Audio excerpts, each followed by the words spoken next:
গৃহবধূকে মেরে ঝুলিয়ে দেওয়ার মর্মান্তিক অভিযোগ, আত্মহত্যার অজুহাত দিয়েও পলাতক শ্বশুরবাড়ির লোকজন, তদন্তে পুলিশ। এদিকে বেহাল রাস্তা সংস্কারের দাবিতে বাঁশ বেঁধে পথে গ্রামবাসীরা। অবরোধ বিক্ষোভে অবরুদ্ধ মহেশতলার চট্টা।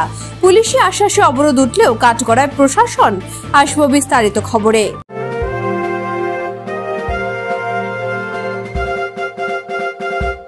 রামকৃষ্ণ বজবজ বিভাগীয় বস্ত্র বিপণী, বজবজ কলেজ।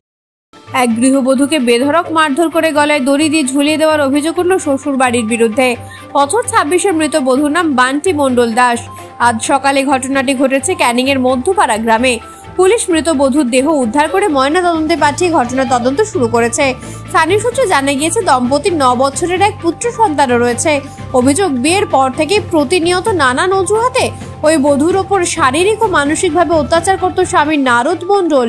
মেয়ের ওপর জামাইয়ের মাত্রা ছাড়া অত্যাচারে অতিষ্ঠ হয়ে ক্যানিং থানায় অভিযোগ দায়ের করেছিলেন বধূর মা বিপাশা দাস। তার দাবি, এদিন হাসপাতালে এসে তারা দেখেন মেয়ের মরদেহ ভ্যানের ওপর শোয়ানো রয়েছে।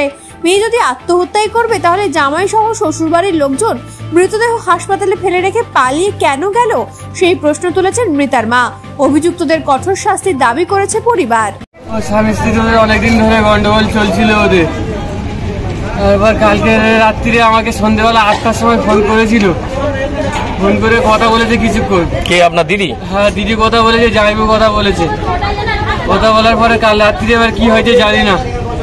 তারপর থেকে সকালবেলা 8টার সময় খবর দিচ্ছে, বলছে তোর দিদি মরে গেছে। জামাইবু খবর দিচ্ছে।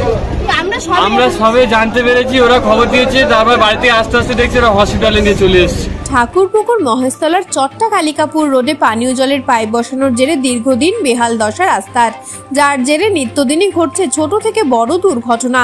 পঞ্চায়েত প্রশাসনকে জানিয়েও কোনো লাভ না হওয়ায় আজ বাধ্য হয়ে চট্টা কালিকাপুর রোডের মোল্লাপাড়ার রাস্তার উপরে বাঁশ বেঁধে চলল অবরোধ ও বিক্ষোভ। ঘটনাস্থলে কালীতলা আশুতি থানার পুলিশ পৌঁছালে তাদেরকেও ঘিরে ক্ষোভ উগরে দেন স্থানীয় মানুষ। প্রায় 2 ঘন্টা অবরোধ থাকার পর কালীতলা আশুতি থানার বড়বাবু চিরঞ্জিত বিশ্বাস অবরোধকারীদের আশ্বাস দেন যে 1 সপ্তাহের মধ্যেই ঢালাই হয়ে যাবে রাস্তা।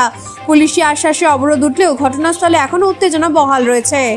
রাস্তার গাড়ি ঘোড়া, এই বাচ্চা কাজে যে গাড়িগুলো যাচ্ছে, রাস্তা গাড্ডাগুলির জন্য গাড়ি ঠিকগুলো যেতে পারছে না, বিপদও হচ্ছে, অ্যাক্সিডেন্টও হয়েছে, কিছু বাচ্চা চোটও হয়েছে। আচ্ছা, এই বড় বড় ঢেলাগুলো রাস্তায় পিছিয়ে গেছে, সেই চাকায় ছিটকে কিছু ঘরের লোকের চোটে পায়ে লেগেছে।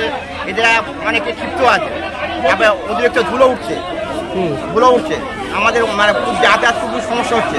এই বারবার গাড়ি, বড় গাড়ি বলে জাম হয়ে যাচ্ছে। এর মধ্যে কোনো প্রশাসন কিছু করছে না। এর আগে বড়বাবু এসেছিল, বড়বাবু আসা বললো যে হ্যাঁ আমাদের কাজটা হয়ে যাবে। আমরা আজ 15 দিন 1 মাস সহ্য করে আছি, এখন কোনো কাজ হচ্ছে না, এমনিতে পানিও মারছে না। নেপথ্য ভাষ্যের ডোনা জানার সঙ্গে ক্যানিং থেকে সুভাষ চন্দ্র দাস ও মহেশতলা থেকে ঋত্বিকা দাসের রিপোর্ট, বার্তা এখন।